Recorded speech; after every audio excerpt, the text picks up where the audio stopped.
ሰላም ለእናንተም ተመልካቾቻችን እንደምንከረማችሁ። ይህ የነጻ መድረክ ዝግጅታችን እነሆ ጀመረ። በዚህ ዝግጅታችን ባለፈው ሳምንት አንድ ርዕሰ ጉዳይ ጀምረን እንደነበር ታስታውሳላችሁ። የቤተ ክርስቲያን አመራር የወቅቱን ሁኔታ በተመለከተ አንድ እንግዳ ጋብዤላችሁ ሰፊ ውይይት አድርገን ነበረ። በዛ ውይይታችን ብዙዎቻችሁ እንደተጠቀማችሁ እየደወላችሁ ነግራችሁናል። ሁላችሁ እናመሰግናለን። እንግዳችን ወንድማችን ለማደገፋ ነው። ወንድማችን ለማደገፋ በተለይ በቤተ ክርስቲያን አመራርና በልዩ ልዩ ጉዳዮች ዛሬ ለምሳሌ በስጦታ ይዞልኝ የመጣው ካሳደጉ አይቀርሜር በልጆች አስተዳደግና የቤተሰብ አመራር ዙሪያ የጻፈው መጽሐፍና ከዚህ ውጪ ወደ 30 የሚጠጉ መጽሐፍቶችን ለኢትዮጵያ አንባቢያን እንደዚሁም ለዓለም አቀፍ አንባቢያን በአማርኛ፣ በእንግሊዝኛ፣ በኦሮምኛ በተለያዩ ቋንቋዎች ለሕዝብ አድርሷል። እንደገና ደግሞ በቤተ ክርስቲያን አመራር ዙሪያ ሊደርሺፕ ትራንስፎርሜሽን ሚኒስትሪ የሚል መስርቶ የቤተ ክርስቲያን መሪዎችን በየጊዜው እያሰለጠነ ከገጠርም ከአዲስ አበባም ከየከተሞችም በርካታ መሪዎችን ለማብቃት እየጣረ የሚገኝ ወንድማችን ነው። እንግዲህ ይህ ወንድማችን ባለፈውን ውይይት አይታችሁ ብዙዎቻችሁ ደውላችሁለታል፣ ለእኔም ደውላችኋል። ይኸው ቀጠሮን ጠብቆ ዛሬ ደግሞ ስቱዲዮ መጥቷል። እንኳን ደህና መጣህ እንደገና። በጣም ነው የማመሰግነው ተስፍሽ ተደጋጋሚ ስለጋበዝከኝ። እንዴ ገና ብዙ ጊዜ እንደጋገባለን እንጂ በዚህማ በቀላሉ አንላቀቅም። ምክንያቱም ባለፈው ውይይታችንን ከሰሙ በኋላ በርካታ ሰዎች ደውሏል። መቼም አንተ ጋርም ስልክ እዛ ላይ ስለተቀመጠ ብዙ ሰዎች ደውሏል። ምን ውጤት አመጣ ብለህ ታስባለህ ባለፈው ውይይታችን? እውነቱን ለመናገር በጣም ከጠበቅኩት በላይ ነው እና ሳምንቱን ሙሉ ሰዎች ይደውሉልኝ ነበረ እና የሚዲያንም ኃይል ነው እዛ ላይ ማየት የቻልኩት። እንደገና የዚህንም ሰዎች ለዚህ ፕሮግራምም ለአንተም ደግሞ ያላቸውን አክብሮትና ስፍራ ነው ያየሁትና እኛ መቼም የተወሰነ ነገር ነው ያነሳ ነው፣ ግን የሆነ ብዙ ነገር ነው የቀሰቀሰው ሰዎች ውስጥና በጣም እያለቀሱ ያነጋገሩኝ ነበሩ።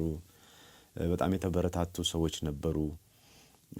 እንደው እዚህ ላይ ብዙ የሚነገር ነገር አይደለም፣ የሚነካ ነገር አይደለም እና ብዙ ተጎድተናል ብለው በቃ እንደሱ ብዙ ነው የሰማሁት በእውነት። እንግዲህ ምናልባት ለምሳሌ ብለህ የምትጠቅሰው፣ ምክንያቱም ብዙ ሰዎች ይደውላሉ። በርካታ ሰዎች አንተ ጋር ይደውሉ። እኔ ጋር ከደወሉት መካከል ለምሳሌ በእውነት ቤተክርስቲያን መሄድ ሁሉ አቁሜ ነበረ በዚህ ምክንያት፣ እናንተ ባነሳችሁበት ችግር ምክንያት እና ራሴን እንድፈትሽ ሁሉ ነው ያደረገኝ ያለኝም ሰው አለና ምናልባት ማይረሳ የምትለው አንዳንዶች የምትጠቅሳቸው። አሁን አንድ ትናንት ወደ 11 ሰዓት ላይ ደወለልኝ ሰው ነበረ እና እኔ ብዙም የተማርኩ አይደለውም፣ ወደ ጌታ ቤትም ከመጣው በጣም ቅርብ ጊዜ ነው እና ቤተ ክርስቲያን ውስጥ እንደው ቤተኝነት ብዙ አይሰማኝም። ከፊት ለፊት ያሉ በቃ በመሪዎችም በአገልጋዮችም የሚወደሱ የተወሰኑ ሰዎች አሉ እና እኔ ግን በቃ ከኋላ ነው የምቀመጠው። ውስጡ በቃ የገባው አይነት ባይተዋርነት ይሰማኛል። መሪዎቹንም አንድ ቀን እንኳን ማነጋገር የምችልም አይመስለኝም እና እናንተ ስትናገሩ ደግሞ በቃ የኛ አገልጋዮች እንደሆኑ ቤቱ የኛ እንደሆነ እግዚአብሔር እንደሆነ ሲነገር በጣም ነው የታነጽኩትና በጣም እንደው የሚገርም ነውና በቀጣይነት በዚህ ላይ እንደው በተጨማሪ ሀሳብ ብታነሱ። ትናንት 11 ሰዓት አካባቢ ደወለልኝ ሰው። የሚገርም ነጥብ ነው ያነሳው። አሁን እኛ እንግዲህ የግድ ከተመልካቾቻችን ጥያቄ ሲመጡ እነሱ ላይም አስተያየት እየሰጠን መሄድ አለብን። ምክንያቱም በየቤቱ የሚገባ ስለሆነ አሁን ያነሳው ጉዳይ ቀላል ነገር አይደለም። እኔም ብዙ ጊዜ ቤተክርስቲያን ሲሄድ የሚያጋጥመኝ የፊት ወንበር አይተን እንደሆነ የተለየ ወንበር ነው። እንደው ጌታ እንደዛ አድርጓል? አይ እውነቴን ነው የምልህ። በጣም አሳፋሪ ነገር እኮ ነው የምልህ።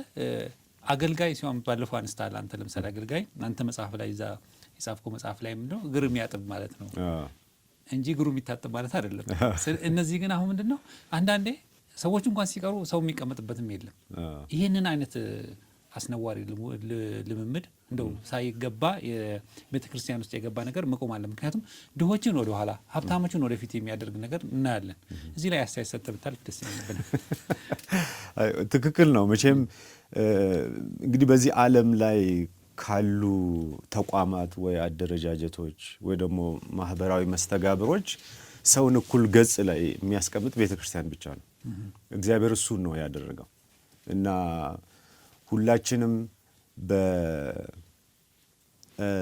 ያው የሰው ልጅ በሙሉ በኃጢአት እንደተረፈረፈ እና ጠፊ እንደሆነ ለሁሉ ደግሞ አንድ ክርስቶስ መድኃኒት እንደሆነ ከዚህ የተነሳ አሁን ሁለተኛ ላይ በዳግም ልደት ያገኘ ነው ሁላችንንም አንድ ገጽ ላይ እንደሚያስቀምጠን ማለት ነው። ሀብታም የለም፣ ድሃ የለም፣ በማህበረሰብ ውስጥ የምንወቃቀስበት የምንለያይበት ምንም ነገር የለም።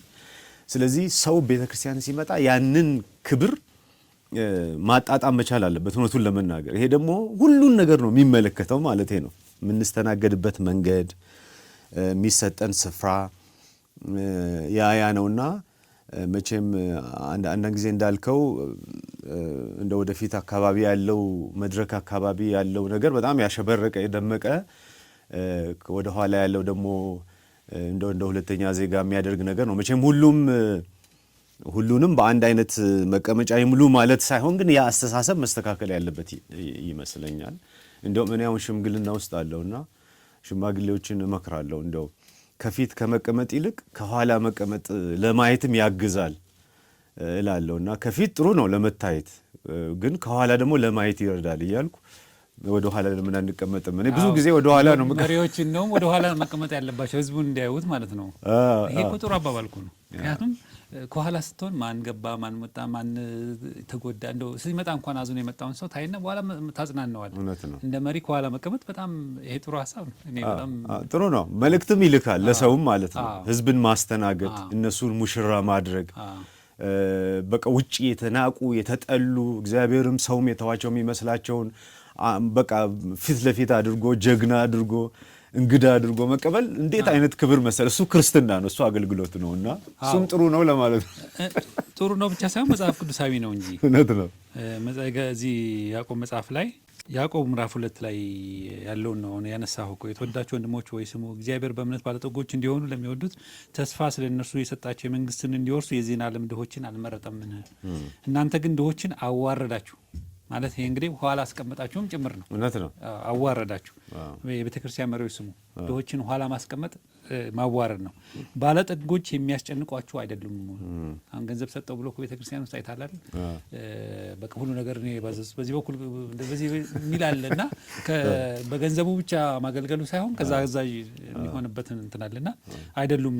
ወደ ፍርድ ቤትስ የሚጎተቷችሁ እነሱ አይደሉም? የተጠራችሁበት መልካሙን ስም የሚሰድቡ እነሱ አይደሉም? ነገር መጽሐፍ ባልንጀራ እንደራስ ውደድ እንደሚል የንጉሥን ሕግ ብትፈጽሙ መልካም ታደርጋላችሁ፣ ለሰው ፊት ብታደሉ ግን ኃጢአትን ትሰራላችሁ ይላል። ስለዚህ ኃጢአትም ጭምር ነው የሚለው እና የቤተ ክርስቲያን መሪዎች በዚህ አጋጣሚ ስሙን የተለየ ወንበር አድርጋችሁ ከፊት ለፊት የምትቀመጡ መሆነት ይሄ መጽሐፍ ቅዱሳዊ አይደለም። ተስማማኛለህ? እውነት ነው። ስህተት ከሆነ ስህተት ነው በለኝ። አይ ትክክል ነው። ለመሰለ እንዲሁ እኔ እንደው በክርስትናውም ስትመለከት እንደ ሰው ልጅም እንደ ባህላችንም ስታይ አቅመ ደካሞች፣ እንግዶች፣ ለመጀመሪያ ጊዜ የመጡ እንዳልኩህ ደግሞ ማህበረሰቡ ስፍራም የማይሰጣቸው የቆሸሸ ልብስ የሚለብሱ እነሱን ከፊት ብናደርግ ትልቅ ክብር ይመስለኛል እውነቱን ለመናገር። እዛ ውስጥ ወንጌል አለ፣ እዛ ውስጥ ፍቅር አለ፣ እዛ ውስጥ የእግዚአብሔር መልክ አለ፣ እዛ ውስጥ የቤተ ክርስቲያን ገጽታ አለ እንጂ በዓለም እንዳለው አይነት አደራደር ማለት ነው። አሁን አንዳንድ ይሄ እንኳን ትልቅ ነገርም ሆኖ አይደለም፣ ግን አንዳንድ መሪዎች እና አገልጋዮች ከፊት ወደ ጉባኤው ዞሮ ነው የሚቀመጡት እንደዚህ ማለት ነው። እና አገልጋዩ እዚህ ነው፣ እነሱም እዚህ ናቸው።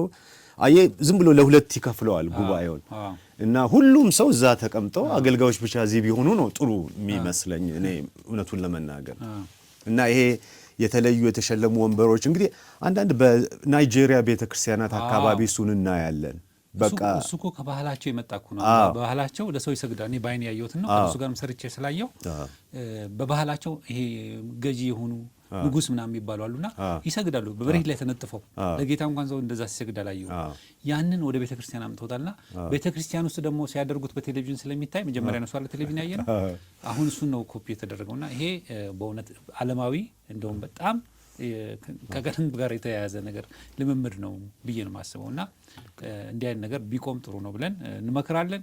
በእውነት ይህንን አስተካክሉ። በየቸርቹ አገልጋዮች ከሆናችሁ በህዝቡ መሀል ቁጭ በሉ። ህዝቡ ከህዝብ መቀላቀል ራሱ እኮ በረከት ክብር ነው፣ ክብር ነው፣ በረከት ነው። ምክንያቱም ጌታ ለድሆች ነው የሞተው የሚል ነው። እና ጥሩ ሀሳብ ነው ይሄ ተመልካቻችን፣ ጥሩ ሀሳብ ነው። ሌላም ሀሳብ ካላችሁ ላኩልን። ወደ ዛሬው ርዕሰ ጉዳያችን እንምጣና እንግዲህ ባለፈው ከጀመርነው ዛሬ ደግሞ እስቲ መጽሐፍ ቅዱሳዊ ሞዴል አለ ወይ ለምሳሌ አሁን መጽሐፍ ቤተክርስቲያን ሲቋቋም ቤተክርስቲያን ሊቋቋምበት የሚገባ መጽሐፍ ቅዱሳዊ አሁን ባለፈው ስትናገር ለሁሉም እንኳን አንድ አይነት ሞዴል ልናወጣ አንችልም ብለሃል። ትክክል ነው። ግን እስቲ ለኢትዮጵያ አሁን ስለ ኢትዮጵያ እያወራን ነውና ስለ ሀገራችን እያወራን ነውና ይሄን አይነት ሞዴል ቢኖር ስንት አይነት ሞዴሎች አሉ በመጽሐፍ ቅዱስ አንተ የደረስክባቸው? እኔ እንግዲህ አንድ ከመሩ አይቀር ወይ ደግሞ ቀጥተኛው በትር የሚል መጽሐፍ ላይ መጽሐፍ ቅዱስ ውስጥ በተለይ ቤተክርስቲያን አመራርን በተመለከተ የአጥቢያ አመራርን በተመለከተ የጻፍኩት ሞዴል ብዬ የጠቀስኩት ነገር አለ እዛ ላይ። እንግዲህ ይሄ መጽሐፍ ቅዱሳዊ የሆነ እንደ መስቀለኛው ሞዴል ልክ እንደ መስቀል ቅርጽ ማለት ነው፣ ወደ አራት አቅጣጫ የሚያመለክት ወይ ደግሞ ባለ አራት ጎማ አይነት አካሄድ ያለበት ሞዴል ነውና እዛ ላይ ያስቀመጥኩት። ዞሮ ዞሮ ምንድነው መሰረት ተስፍሽ የቤተ ክርስቲያን አመራርን የሚገልጸው ሞዴል የቡድን አመራር ነው። በፍጹም አንድን ሰው ወይ ደግሞ የተወሰኑ ቡድኖችን ብቻ አጉልቶ የሚያወጣ ሳይሆን ሁሉንም እኩል አድርጎ በጋራ የምንመራበት ሁሉም የሚሳተፍበት ነገር ነው። እንደ ገደል ማሚቶ መጽሐፍ ቅዱስ የሚያስተጋባው የተሰመረበትም ደግሞ በደንብ በቃ ፈጦ የታየ ስነ መለኮታዊ መሰረትም ያለው መጽሐፍ ቅዱሳዊ መሰረትም ያለው። ስለዚህ ይሄ ሽማግሌዎች አመራር የሚባለው ማለት ነው። አዎ እሱ ነው መጽሐፍ ቅዱሳዊ አመራር። አዎ እና አሁን እኮ ለምሳሌ የሐዋርያት 14:23 ላይ የመጀመሪያውን ቤተክርስቲያን ከዛ አይደል አሁን አንዳንድ ምሳሌ የምንወስደው እያደራጁ ሲሄዱ ምን ይላል መሰለ 14:23 ላይ በየቤተ ክርስቲያኑ ይላል ሽማግሌዎችን ከሾሙላቸው በኋላ ጾመው ጸልየው ለጌታ አደራ ሰጧቸው የሚል ቃል አለ። ሐዋርያት ሥራ 14:23 ላይ። እሺ። እና አሁን እቺ የመጀመሪያው ቤተክርስቲያን ስትመሰረት ቤተክርስቲያን ተመስርቶ መልክ ከያዘ በኋላ ሐዋርያት ምን ያደርጋሉ? ሽማግሌዎችን ጾመው ጸልየው ተመካክረው ከሾሙላቸው በኋላ ሽማግሌ አይደለም የሚሾሙላቸው፣ እንዲያውም ሽማግሌዎችን ከሾሙላቸው በኋላ ለጌታ አደራ አሳልፈው ሰጥተው ይሄዳሉ የሚል በጣም ትልቅ አምድ ማለት ነው። ምንም ልንማርበት እንጂ ልንገላገለው የማንችል ትልቅ ሐሳብ ነው እዛ ጋር የተቀመጠውና የቡድን አመራር ነው ታሳቢ የሚያደርገው። እዛ ቡድን ውስጥ ደግሞ የሚገርመው ሰዎች ብቻ ሳይሆኑ ጌታም ራሱ አለ። ጌታ መንፈስ ቅዱስ አብሯቸው ይሰራ ነበር እዛ ሐዋርያት ሥራ ላይ፣ አሁን በዚህም ዘመን ማለት ነው። ለምሳሌ አሁን እዛው ሐዋርያት ሥራ ላይ ምዕራፍ 13 ቁጥር 2 ላይ ሲጸልዩ ማለት ነው ማንን ለመሾም ለአገልግሎት ለመሾም ሲጸልዩ ጌታ መንፈስ ቅዱስ ተናገራቸው። በርናባስና ሳኦልን ለዚህ አገልግሎት ለዩልኝ አላቸው ማለት ነው። ስለዚህ እዚህ ቡድን ውስጥ መሪዎችና አገልጋዮች ብቻ ሳይሆኑ እግዚአብሔር መንፈስ አክቲቭሊ በአካል እየተንቀሳቀሰ እየተናገረ እየወሰነ ድምጽ እየሰጠ እንደውም የሱ ድምጽ ከድምጽ ሁሉ እየበለጠ ያደርግ ነበር። ስለዚህ ሐዋርያት ከጌታ መንፈስ ቅዱስ ጋር ተመካክረው ነው የሚያደርጉት የነበረው። ስለዚህ የቡድን የሚለውን እንደ አቋም መያዝ ያስፈልጋል። ግን ይሄ መስቀለኛ ያልነውን ደግሞ በዝርዝር እንሄድበት እንችላለን። እንሄድበት። አሁን አንደኛው የቡድኖች ያልከን ስንት አይነት አሉና ለኢትዮጵያ ስንት የቱ ይስማማል ነው እኔ ጥያቄና አንተ በጥናት የደረስክባቸውን በብዙ ቦታዎች ስለገባህ በብዙ ቦታዎች ስላየህ እና ሁለተኛ መጽሐፍ ቅዱስንም በደንብ ስለምታውቅ ከዛ አይተን ተነስተን ነው። እንግዲህ አሁን ይሄ ሽምግልና ያልነው ነገር ጸጋ ስጦታዎችን የሚቃረን አይደለም። ያው መንፈስ ቅዱስ ደግሞ ኤፌሶን ላይ ስንመጣ ልዩ ልዩ ጸጋ ስጦታ ያላቸውን ለመሪነት እንደጠራ ይናገራል። ከሐዋርያት ጀምሮ መጋቢዎች፣ አስተማሪዎች፣ ወንጌል ሰባኪዎች፣ ነቢያት እያለ ማለት ነው። ስለዚህ እነዚህ ሁሉ ተቀናጅተው የሚያገለግሉበት ነው እና አሁን እንደ መጽሐፍ ቅዱስ ውስጥ ቁልጭ ያለ የተቀመጠ ሞዴል የለም። ግን አጥንተ በምታስቀምጥበት ጊዜ ልክ እንደ መስቀል አራት አቅጣጫዎች አሉት ወይ ደግሞ አራት ጎማዎች ልንል እንችላለን። በላይ በኩል እግዚአብሔር ነው ያለው። አሁን እንዳልነው አገልጋዮችን እየጠራ ባለፈውም ጊዜ እንዳነሳ ነው ቤተክርስቲያን መሪዎችን ልትጠራ አትችልም። መሪም ራሱን ሊጠራ አይችልም። የሚጠራም የሚያሰማራም እግዚአብሔር ነው። ይሄ በጣም ቁልፍ ነገር ነው። ታዲያ የቤተ ክርስቲያን ድርሻ ምንድን ነው? ቅድም እንዳነሳ ነው ሐዋርያት እንዳደረጉት እነዚህ እግዚአብሔር የጠራቸውን ሰዎች በብዙ ጾም፣ በብዙ ጸሎት፣ በብዙ ምክክር፣ በብዙ መስፈርት ማለት ነው ቲቶ ላይ ጢሞቴዎስ ላይ እንደተቀመጠው ለይተው ለነዚህ ነው ስፍራ የሚሰጡት ማለት ነው። ስለዚህ ከላይ እግዚአብሔር አለ። ስለዚህ ለእግዚአብሔር ተጠያቂ የሆነ እግዚአብሔር እጅ ያወጣላቸው እግዚአብሔር የመረጣላቸው ወይ ደግሞ ካርድ እዛ ሳጥን ውስጥ እንደ ምርጫ የከተተላቸው ሰዎች ናቸው የሚመሩት። ስለዚህ ቤተ ክርስቲያን ውስጥ ያለው የአመራር ሞዴል ለዚህ የመጀመሪያውን ድርሻ የመጀመሪያውን ስፍራ ሊሰጥ ይገባል ማለት ነው። ጌታችን ኢየሱስ ክርስቶስ ራሱ ይሄንን እንግዲህ ሲጠራ ብቻ አይደለም እግዚአብሔር ስናገለግልም አብሮን ነው የሚያገለግለው። ስለዚህ አሁን አንዳንድ ጊዜ አይተሃል፣ አንዳንድ ሰዎች እግዚአብሔር እስኪጠራቸው ድረስ ጌታን ይፈልጉታል። ቸርችም ትጸልያለች። ከጠራቸው በኋላ ሰውየው በትሩን ከያዘ በኋላ ቻው ነው የሚለው ለእግዚአብሔርም ለሕዝቡም ወደ ፈለገበት። ግን በሂደት ውስጥም በአገልግሎት በአመራር ውስጥም ይሄ የጠራ እግዚአብሔር አብሮ የሚቀጥል እግዚአብሔር ነው ማለት ነው። ሊያነሳም ይችላል፣ የበለጠ ሊሾምም ይችላል፣ ወደ ሌላ ቦታ ሊቀይርም ይችላል። ስለዚህ የእግዚአብሔር ሚናና ድርሻን በጣም የሚያጎላ ማለት ጌታ ኢየሱስ ክርስቶስ ራሱ መስቀል ላይ አሁን ሉቃስ መጨረሻ አካባቢ ወደ ምዕራፍ 24 ላይ 22 ላይ ሲናገር እንዲያውም በቃ የኔ ፈቃድ ሳይሆን ያንተ ፈቃድ በውሳኔ ውስጥ እንኳን የእግዚአብሔር ፈቃድ እየታሰበ ማለት ነው እያንዳንዱ ሽማግሌዎች ሲወስኑ አገልጋዮች ሲወስኑ። ስለዚህ እግዚአብሔርን ከላይ ያደረገ ተጠያቂነት ያለበት ነው።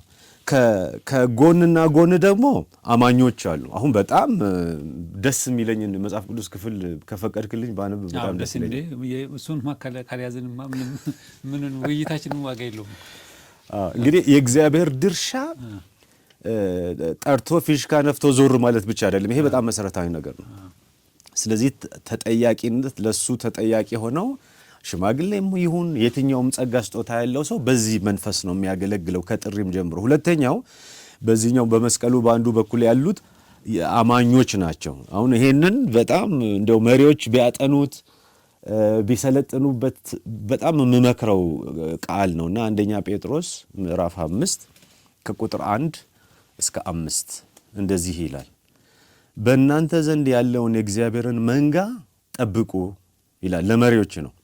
እንደ እግዚአብሔር ፈቃድ በውድ እንጂ በግድ ሳይሆን በበጎ ፈቃድ እንጂ መጥፎውን ረብ በመመኘት ሳይሆን ጎብኙት። ለመንጋው ምሳሌ ሁኑ እንጂ ማህበሮቻቸውን በኃይል አትግዙ። የእረኞችም አለቃ ይላል። አይታለውን ቅድም ያነሳ ነው። በሚገለጥበት ጊዜ የማያልፈውን የክብር አክሊል ትቀበላላችሁ። ብዙ ነው እዚህ ውስጥ የታጨቀው ስነ መለኮት መቼም አንድና ሁለት አይደለም። ስለዚህ አሁን ከሞዴሉ ጋር ስናነሳ ይሄ ቤተክርስቲያን ውስጥ ያለው አመራር ለእግዚአብሔር ትልቅ የመጀመሪያውን ስፍራ ይሰጣል። ለአማኞች ለእግዚአብሔር መንጋ ክርስቶስ ሞቶላቸው ለሰበሰባቸው ለነዚህ ሰዎች ደግሞ ለአማኞች ለኛ ደግሞ በጣም ቁልፍ ቦታ ይሰጣል። መሪነት የተሰጠው ለነዚህ ሲባል ነው። ከነዚህ ነው የመጣው። ስለዚህ ይሄንን ህዝብ እንደ ባለ አደራ ነው የሚለው። የእናንተ አይደሉም፣ እንደፈለጋችሁ የምታረጓቸው አይደሉም። እነዚህ የክርስቶስ ደም ዋጋ የተከፈለበት እግዚአብሔር በብዙ ምጥ በብዙ ድካም የወለዳቸው ናቸው እና የእናንተ ኃላፊነት ያገኛችሁት ከዚህ ነው፣ ለነዚህ ሲባል ነው እና ሄዶም የሚያገለግለው እነዚህን ነውና እነዚህን በባለ አደራነት በባለቤትነት በአገልጋይነት እንዲያገለግሉ ይናገራል። ስለዚህ ሐሳቡን ልቋጨውና ከዛ እንመካከራለን። በዚህኛው መስቀል ሳይድ በአንዱ በኩል ደግሞ ያለው ተልእኮ ነው። የእግዚአብሔር ቤት አመራር በየትኛውም ደረጃ ሊሆን ይችላል። መሪነታችን የአንድ ክፍል አስተባባሪ ልንሆን እንችላለን፣ ዋና የቤተክርስቲያኒቱ መጋቢ ልንሆን እንችላለን፣ ሽማግሌ ልንሆን እንችላለን። ይሄ ሁሉ ግን ለተልእኮ ለዓላማ ነው የተሰጠው። እነዚህን አማኞች በማንቀሳቀስ በእግዚአብሔር እየተመራን እግዚአብሔርን እየፈራን የታላቁ ተልእኮ የምንለው ማለት ነው። ይሄ ደግሞ ማቴዎስ 28 ላይ የተጠቀሰው ማለት ነው። ቤተክርስቲያን ተልእኮ ላይ ናት። ስለዚህ ሌላ ተልእኮ መፍጠር አንችልም። ይሄ እግዚአብሔር ቤተክርስቲያንን የመሰረተበትን ዋናውን ተልእኮ ነው የምናስፈጽመው። እንግዲህ ቤተክርስቲያን ሁሉ እዚህ ተልእኮ ላይ ተረባርቦ ሁሉም አመራር፣ ሁሉም ውሳኔ፣ ሁሉም እንቅስቃሴ ለዚህ ነው እያደረገ ያለው ወይ የሚል ትልቅ መለኪያና ቱንቢ ነው ማለት ነው። ይሄ ትልቅ መስፈርት። አሁን ቤተክርስቲያን አካባቢ የእግዚአብሔርን የመጽሐፍ ቅዱስን የአመራር ሞዴል እየተከተልን ነው ብለን ብንል አንዱ ማያችን ይሄ ይሆናል ማለት ነው። ተልእኮ ተኮር ነን ወይ? ተልእኮ ምንድን ነው? እዚህ ያሉትን ያስታጥቃል አይደለም? ኤፌሶን ላይ እንደተናገረው ቅዱሳንን አስታጥቆ እነሱን እዚህ ማከማቸት ሳይሆን መልሶ ማሰማራት ነው። ብርሃንና ጨው እንድንሆን ይፈልጋል። ታላቁን ተልእኮ እንድንፈጽም ይፈልጋል። የምስራቹን ለሌሎች እንድናደርስ ይፈልጋል።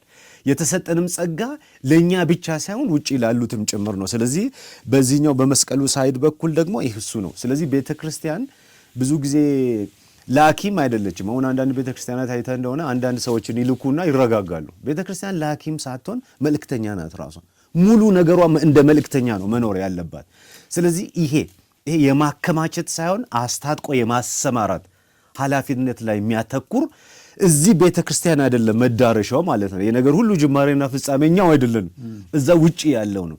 ስለዚህ ከኢንቨስትመንት ከገንዘብ ኢንቨስትመንት፣ ከአገልግሎት ኢንቨስትመንት፣ ከጸጋ ኢንቨስትመንት አንጻር ይሄንን ታሳቢ አድርጎ ተልእኮ ተኮር የሆነ መሆን አለበት ማለት ነው። የመጨረሻው እና በጣም የሚገርመኝ ብዙ ጊዜ የሚዘነጋው ከመስቀሉ ስር ያለው ደግሞ የህይወት ጉዳይ ነው። አሁን አይተህ እንደሆነ ቲቶ ላይ ጢሞቴዎስ ላይ ይመክራል ምን አይነት ስብዕና ሊኖራቸው እንደሚገባ። እነዚህ ሰዎች መሪ የሚሆኑ ሰው የዳኑ ሰዎች መሆን መቻል አለባቸው። ያልዳኑ ሰዎች ወደ አመራር ሊመጡ ይችላሉ። ኦፍ ኮርስ በደንብ ይመጣሉ ማለት ነው። እንደነ ይሁዳ ልትወስድ ትችላለህ። ባለፈው ያነሳነው ያ ሰውዬ ስምዖን ልናነሳ እንችላለን። ሾልከው ሊገቡ ይችላሉ። የዳኑ መሆን አለባቸው። ከዳኑ በኋላ ደግሞ እግዚአብሔር ለመሪነት የጠራቸው የቀባቸው በቤተ ክርስቲያን የተረጋገጠ በጸሎት በብዙ ምክክር ማለት ነው መሆን መቻል አለበት። ደቀ መዝሙር መሆን ደግሞ መቻል አለባቸው የጌታ። ስለዚህ እነዚህ እየተከተሉ መምራት፣ በህይወት መምራት ምሳሌ ሆኖ አይለም ቅድም ማለት ነው።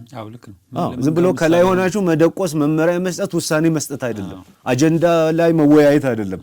ምሳሌነት ነው። ሰው እግዚአብሔርን መከተል ለካ ይሄን ይመስላል። የምናስተምረው ስነ መለኮት ስጋ ለብሶ እንዲመለከቱ እነዚህ ቅድም ያልናቸው በዓለም ተንቀው ግራ ተገብቷቸው የመጡ ሰዎች እንዲያዩ። ስለዚህ ህይወት ያለበት እና መሪዎች በቤተ ክርስቲያን ውስጥ የሚሰጡት ትልቁ ስጦታ የትምህርት ልምድ ምናምናቸውን ሳይሆን ማንነታቸውን ነው፣ ህይወታቸውን ነው። ክርስቶስ እንደሱ ነው ያደረገው። ስለዚህ ሲል አሁን መስቀሉ ላይ ማንን ነው የምታየው መሰለህ? ማጠቃለያው ማለት ነው ጌታችንና መድኃኒታችን ኢየሱስ ክርስቶስ ነው። ይሄ ሁሉ ሞዴል ማን ውስጥ ተንጸባርቋል ብትል ጌታ ውስጥ። መጽሐፍ ቅዱስ ላይ የተጻፈው እሱ ነው። ስለዚህ ከላይ እግዚአብሔር ያለበት እግዚአብሔር የሚጠራበት አብሮ የሚሰራበት የሚፈራበት፣ ከጎን ደግሞ ምእመናን ወይ ደግሞ አማኞች የምንላቸው በጌታ የዳኑ መንጋ የተባሉ ለነሱ ስፍራ የሚሰጥ የሚያስታጥቅ፣ የሚያሰማራ፣ የሚወድ፣ የሚያገለግል፣ በዚህ በኩል ደግሞ ተልእኮን የሚሰራ የእግዚአብሔር ተልእኮ የእግዚአብሔር መንግስት ተልእኮ አለው። ዝም ብሎ አንዳንድ ጸጋ መለማመጃ ቦታ አይደለም እና የሰዎችን ጸጋ አነሳስተ ለተልእኮ የምትጠቀምበት ነው። በታች ደግሞ ህይወት ማለት ነው። አርአያነት፣ ምሳሌ መሆን፣ እግዚአብሔርን መፍራት፣ እግዚአብሔርን እየመሰሉ መሄድ። ለዚህ ደግሞ እግዚአብሔር ሞዴልና ትምህርት ብቻ አልሰጠንም፣ ሰው ሰጠን፣ ኢየሱስ ክርስቶስ የሚባል መሪ። ስለዚህ እሱን መስቀል ላይ ቁጭ አድርጎ ማለት ነው። አሁን መስቀል ላይ ጌታን ስታይ እጁ ሲዘረጋ ማለት ነው በዚህ ህዝቡን፣ በዚህ ደግሞ አዲስ ትምህርት እንዳይሆን እንጂ ተልእኮውን ለምሳሌ ነው የምንጠቀመው። በዚህ አምላክን አብን፣ በዚህ ደግሞ ህይወቱን፣ ራሱን፣ ማንነቱን ጠቅልሎ የያዘ ነው። ስለዚህ ያሳትፋል። የቡድን አመራር ነው። ሁላችንም ሚና ቢኖረንም ማለት ነው። ይሄን ነው የሚመስለኝ እኔ እንደዋጭው። በጣም ጥሩ ሀሳብ አንስታል። እንግዲህ ብዙ ነገር ውስጥ ነው የገባ ነው፣ ግን እኔ ወደ መጀመሪያው ነጥብ ላይ ነው የምናተኩረው። ሽማግሌዎችን አንስታል፣ አማኞችን ተልእኮና ህይወትና አንስታልና አራቱ በጣም ኢምፖርታንት ነው። እያንዳንዱ ልነጻጽረን የምናያቸው ነገሮች ናቸው። የመጀመሪያው ላይ ግን ሽማግሌዎች ያልከው ላይ እንሂድና ሊደርሺፕ የሚለው መጽሐፍን እያየው ነበርና ባለፈው የሰጠኸኝን ማለት እዛ ላይ ብዙ ነገር ዘርዛም ዛሬ ረስቼው መምጣቴ ነው እንጂ እዛ ላይ ብዙ ነገሮች አሉ። አንዱ ለምሳሌ አሁን ሰው በቡድን መሪ ሊኖር አይችልም። ለምሳሌ አሁን ሐዋርያትን ይመራ የነበረው ጌታ ነው። ቡድን አለ፣ ግን የቡድኑ መሪ ደግሞ ጌታ ነው። ሽማግሌዎች አሉ፣ የሽማግሌዎች መሪ የለም ወይ? አሁን የሽማግሌዎች ናቸው ቤተ ክርስቲያን የሚመሩት ካልን አንድ ቤተ ክርስቲያን ሲቋቋም ሽማግሌዎች ሊኖሩ ይገባዋል። ለምሳሌ አሁን ካውንስሉም ምዝገባ ሲያደርግ ቤተክርስቲያንን ሲመዘግብ አንዱ መስፈርት አድርጎ ከሚያወጣው 100 አባላት ያሉት ሽማግሌዎች ያሉት የሽማግሌዎች ሊቀመንበር ያለው ጸሐፊ ምናምን ብሎ መስፈርት አለውና ሰው በቡድን ይመራል ወይ? ከመሪ ባለው እዛ ጻፍኮ መጽሐፍ ላይ ለምሳሌ ሶሻሊስቶች ብልሃል በእንግሊዝኛ የጻፈው ሊደርሺፕ የሚለው መጽሐፍ ላይ ሶሻሊስቶች መሪን እናስተምራለን እናበቃለን የሚል ሀሳብ አላቸው የሚል ግን መሪ ይወለዳል እንጂ ወይም ጊፍት ልታሳድገው ትችላለህ እንጂ አስተምረህ መሪ ልታደርገው አትችልም የሚል ሀሳብ አለውና እዚህ ሽማግሌዎች ውስጥ መሪ የለም ወይ? መሪው እንዴት ታየዋለህ? አዎ መሪማ ያስፈልጋል ማለት ስርዓት እኮ አለው። ያው በቤተክርስቲያን አደረጃጀትም ሽማግሌዎችም ስንል ኢቭን ስብሰባ እንኳን ለማካሄድ እኮ የሚሰበስብ የሚመራ ሰው ያስፈልጋል። ስለዚህ መሪ አላቸው። ግን ቤተክርስቲያን ውስጥ ያለው ነገር ምንድነው መሰለህ? አሁን ሽማግሌዎች መሩ ማለት እኮ ለምሳሌ እነዚህ ልዩ ልዩ ጸጋ እግዚአብሔር የሰጣቸው ሰዎችም ደግሞ እኮ መሪነት ውስጥ ድርሻ አላቸው። ቡድን ስንል እኮ ሽማግሌዎች ብቻ ማለታችንም አይደለም። አሳታፊ መሆን አለበት። አገልግሎት ላይም የሚያስተባብሩ ታች ተብሎ የሚቆጠሩትም ሁሉ ምእመኑም ሁሉ ድርሻ ያለው። ግን ምንድነው ፖይንቱ መሰለህ? መጽሐፍ ቅዱስ ውስጥ ያለው የአመራር ጽንሰ ሐሳብ ወይ ደግሞ ሞዴል ወይ ደግሞ ስነ መለኮት መዋቅራዊ አይደለም። አንዱን የበላይ አንዱን የበታች አያደርግም። ይሄ አሁን ትልቅ ስህተታችን እዚህ ጋር ነው። ጎን ለጎን አድርጎ ነው የሚደረድረው። ሁሉም ድርሻ አለው። እንግዲህ ጎን ለጎን ነን ማለት የሚወስን የለም የሚጠይቅ የለም ማለት አይደለም። እዛው ሆኖ ሽማግሌዎች አሁን ፋይናል ዲሲዥን የሚሰጡ ናቸው፣ ውሳኔ የሚሰጡ ናቸው በቤተ ክርስቲያን። ስለዚህ ጎን ለጎን ሁሉም ድርሻውን ይወጣል። አሁን የተቸገርነው ምንድነው? ጌታ እንደዚህ ጎን ጎን የደረደረውን ነው መዋቅራዊ ያደረግነው። ስለዚህ አንዱ የበላይ አንዱ የበታች። እንዲያውም መጽሐፍ ቅዱስ ደግሞ ይሄ የበላይ የበታች የምትሉትን ተው፣ እንዲያውም ካላችሁ ደግሞ የታችኛው ነው የበላይ ብሎ ደግሞ ገልብጦ ያስተምራል። ስለዚህ ይሄ ትምህርት ይፈልጋል ተስፍሽ፣ እውነቱን ለመናገር ምክንያቱም አንዳንድ ዓለማዊ አካሄዶች ልምምዶች አሉ፣ አልተላቀቁም ከኛ ማለት ነው። ስለዚህ ሽማግሌም ኖሮ መሪ መኖር አለበት። መጋቢዎችም የራሳቸው ሚና ይኖራቸዋል። አሁን መጽሐፍ ቅዱስ ስታይ እንደው ባጭሩ የሽማግሌዎች ትልቁ ሚና ምንድነው መሰለ? ተጠያቂነትን ማስፈን ነው። ስርዓት እንዲኖር ማድረግ ነው። የሚጠቀሙት ምንድነው መነሻቸው? የእግዚአብሔር ቃልና የቤተ ክርስቲያኒቱ ደንብ ሊሆን ይችላል። እሺ ሰዓታችን እንግዲህ ዛሬ አልቋል። እንግዲህ በጣም በሚያሳዝን ሁኔታ በጣም ጥሩ ውይይት ስላደረግን አልቋል። ግን እዚህ ላይ የሚቀጥለው የምንጀምረው ምንድነው የመሪን ጉዳይ ያነሳሁት ለምንድን ነው? ራእይ አሁን ለምሳሌ አንድ ቤተክርስቲያንም ይሁን ሚኒስትሪም ሲመሰረት ራእይ ይመጣል። ራእዩን የሚቀበል ግን በቡድን ሰው ራእይ አይቀበልም። አንድ ሰው ነው የሚቀበለው። አንድ ሰው ራእይ ይቀበልና ሰዎችን ያስተባብራል። እንግዲህ ሲያስተባብር ሲመጣ ያ ራእዩን ይዞ የመጣው ሰው ድርሻ ምንድን ነው? እንዴት ይታያል? በአመራር ውስጥ የሱ ወሳኝነት፣ ምክንያቱም እሱ የሚያየውን ሁሉ ላያዩ ይችላሉ። ስለዚህ በቤተክርስቲያንም ይሁን በሚኒስትሪም ይሁን መሪው ምን ያህል ወሳኝ ሊሆን ይችላል የሚለውን የሚቀጥለው ላይ እናያለን። ዛሬ እንግዲህ ሰዓታችን አልቋል። ተመልካቾቻችን ሰዓታችን ስላለቀ እዚህ ላይ ለማቆም እንገደዳለን። የሚቀጥለው ሳምንት ከዚህ ካቆም ነው የምንቀጥል ይሆናል። እናንተም ሀሳብ አስተያየታችሁን ላኩልን፣ ጻፉልን። በተቻለ መጠን ለእኔ አትደውሉ፣ አጭር የጽሁፍ መልእክት ላኩልኝ። ምክንያቱም ብዙ ስልኮች ነው የሚመጡት፣ ሁሉንም ማስተናገድ አይቻልም። ብዙዎቻችሁ ደግሞ ያው ከነሳው በጣም ረጅም ሰዓት ነው የምታወሩኝና ወይ ቀረጻ ላይ ይሆናል ወይ ሌላ ስራ ላይ እንሆናለን እና በተቻለ መጠን በጽሁፍ ከሆነ ግን እንደ ዶክመንትም ይቀመጣል፣ ሰውም እንዲያየው በዛ አስተያየት መስጫው ላይ ብታደርጉት ይመረጣል። ለማንኛውም ሳምንት በቀጣይ ዝግጅት እንገናኛለን። እስከ ሳምንት ድረስ የምሰናበታችሁ ተስፋዬ ካሳሁን ነኝ። እስከ ሳምንት ድረስ